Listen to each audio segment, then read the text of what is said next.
Let's talk about payday. For most people, payday feels like relief. Not excitement, not celebration, relief. It's the moment your shoulders drop, the moment the pressure eases, the moment your brain finally stops counting days. Your balance jumps, notifications hit your phone, and for a brief moment, everything feels lighter. Bills feel manageable. Life feels under control. The stress you carried all month fades. And without realizing it, this emotional shift becomes dangerous.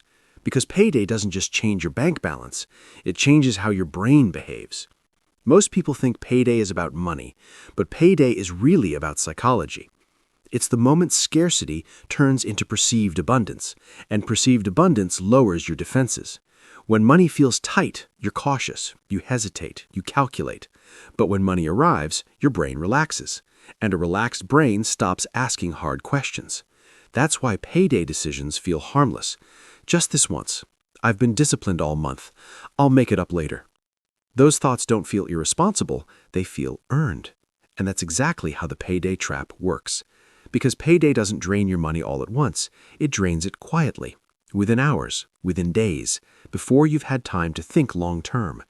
Most people believe the most important question on payday is, how much did I get paid? But that question doesn't build wealth. The real question is, what happens to my money in the first 48 hours? Because those first decisions shape the rest of the month. Payday doesn't determine your income, it reveals your habits. And habits decide outcomes. Think about it. On payday, you don't suddenly become a different person.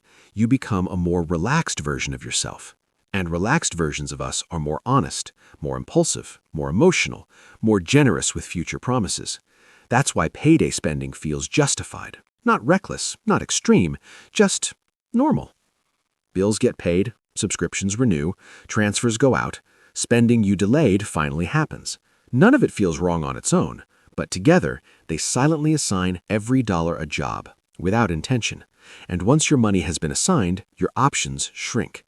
This is why people say, I make decent money, but I still feel stuck. It's not because they earn too little, it's because their paycheck arrives already emotionally spent. Before we go further, here's something important. If this already sounds familiar, it's because you're paying attention. If you're still watching right now, subscribe. This channel is for people who want control, not hype. Now let's go deeper. There's a reason payday feels good, and it's not the money. It's relief from uncertainty.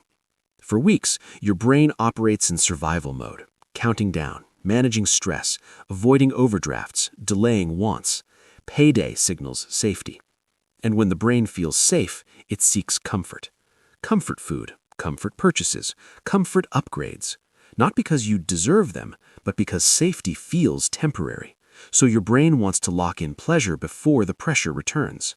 This is why payday spending feels urgent, because deep down, you know the feeling won't last. Here's the problem. Comfort spending doesn't create security, it consumes it. And once the money starts leaving, the countdown quietly begins again.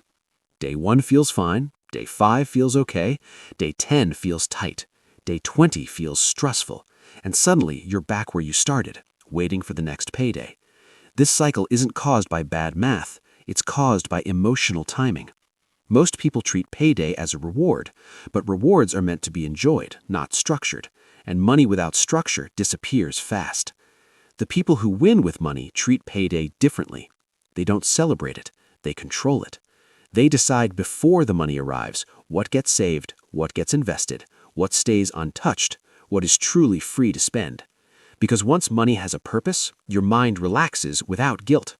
That's the payday rule most people never learn. Pay yourself first, emotionally, not just financially.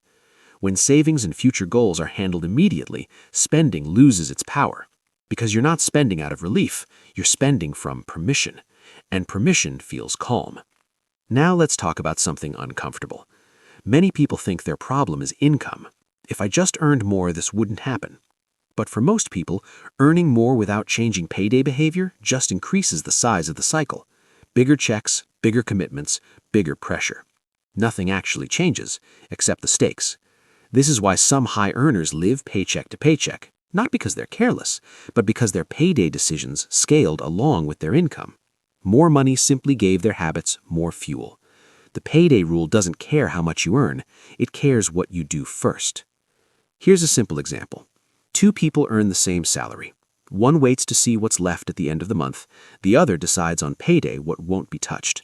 One lives reactively, the other lives intentionally. Over time, their lives look completely different, even though they earn the same amount. One feels constant pressure, the other feels space, and space is where progress happens. Space to think, space to plan, space to take opportunities.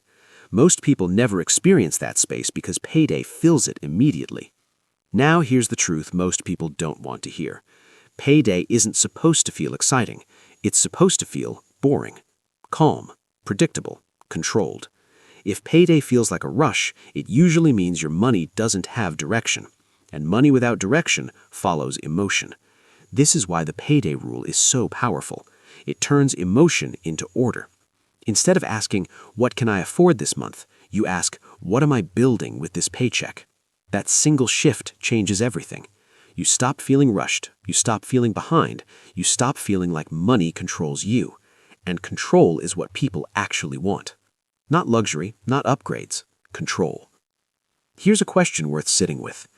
If your paycheck stopped tomorrow, how long would your current lifestyle survive?